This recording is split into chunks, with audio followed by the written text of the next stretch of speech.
توی یه ماه منو بستری کردی، ممنونتم. گفتی گرسنگی بکشم، تشنگی بکشم، شاید آدم باشم، اما زود تموم شد. دعای وداع میخوایم بخونیم از طیب سجادیه، دعای وداع مفصل، دعای 45. فنحنا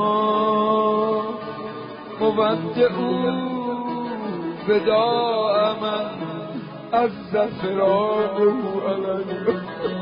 خدایا با این ماه وداع میکنیم، وداع من از فراقه علینا، اما نه از این وداع کسی که خیلی سخته ما از او جدا بشیم. خیلی سخته ودا کردن باش، مانند کسی که با عزیزش میخواد خدا بزیگه، مانند وداع کسی که جداییش بر ما بزرگه، اولاد شما میخواد بره خارج، چقدر سخته این میخواد بره، فراقش خیلی سخت. امام علیه ما وداع با ماه رمضان اینجوری ودا میکنیم، اون طوری که پدر مادر برای اولادی که میخواد بره و فراقش براشون سخته، ما با ماه رمضان اونجوری ودا میکنیم، برامون سخته که از این ما داریم جدا. و غمنا و اوحشنا انصرافه عنا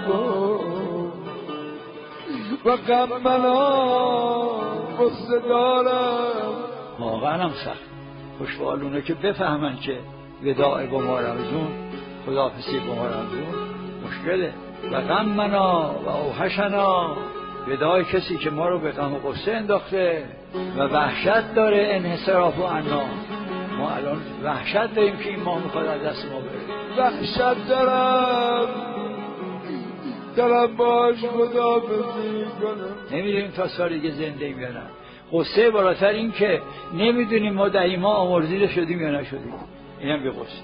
نمیدونیم کاری کردیم که خدا ما راضی شده باشه، نمیدونیم، اینم یه غصه. یه غصه که ماه داره از دستمون میره، یه غصه هم که نمیدونیم کاری کردیم خدا از ما راضی. و اخرجنا به خروج من سیئاتنا، ما را از گناه دیگه بیرون بیار، خسته شدیم.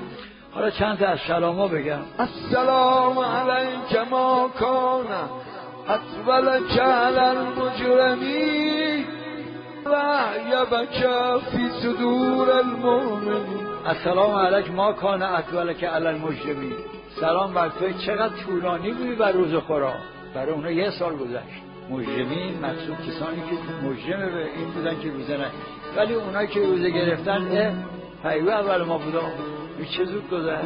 السلام علیک و علی لیلة القدر التي خیر من الف شهر. سلام بر تو بر شب قدری که خیر من الف شهر. شب قدرم سلام میکنه ازم که از 1000 شب قدر بهتر. السلام علیک ما کان احرسنا بالامس علیک و اشد شوقنا غدا الیک. السلام ما کان احرسنا بالامس علیک، سلام بر تو چقدر ما دیروز نسبت به تو حریص بودیم تا ماه تموم نشده بود آخر، چقدر حریص بودیم.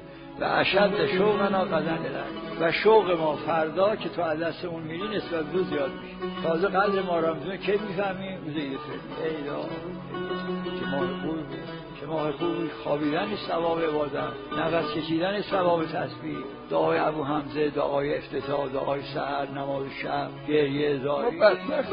چون او اخبار کرد بر ما، او اومد داره تالا به خیال ما داریم میریم از این شهر. نه مثلا خدا یه بار ما رو از شهرش بیرون نکرد، او داره میره. ما خیال میکنیم روزهایی که گرفتیم مثلا ما رو میبره بره. چه روزه‌ای عوض شدیم.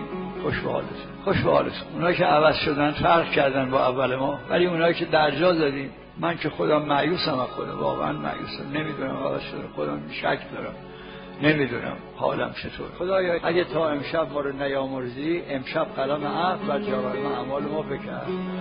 اللهم صل علی محمد نبینا و آله کما صلیت علی ملائکتک المقربین و صل علیه و آله کما صلیت علی انبیائک المرسلین صل علیه و آله کما صلیت علی عبادک الصالحین و صل علیه و آله کما صلیت علی عبادک الصالحین و افضل من ذلک